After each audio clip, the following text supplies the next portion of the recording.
అంటే ఒక్క మాట కూడా తప్పకుండా మొట్టమొదటిసారిగా రాజకీయాలలో విలువలు అంటే ఏమిటి, విశ్వసనీయత అంటే ఏమిటి అనే పదానికి మనం అర్థం తీసుకొస్తూ అడుగులు వేశాం మొట్టమొదటిసారిగా. ఇంతకుముందంతా మేనిఫెస్టో అంటే చెత్తబుట్టలో వేసే డాక్యుమెంట్. మొట్టమొదటిసారిగా మేనిఫెస్టో అంటే చెత్తబుట్టలో వేసే డాక్యుమెంట్ కాదు.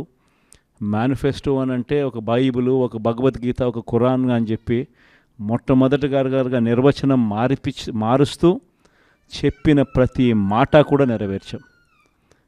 ఒక 10% జనాభాలు మాత్రం చంద్రబాబు నాయుడు మోసాన్ని నమ్మారు.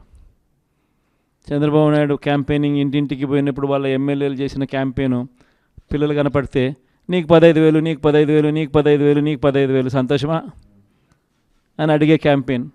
వాళ్ళ అమ్మ కనపడితే నీకు 18,000 సంతోషమా అని అడిగే క్యాంపెయిన్.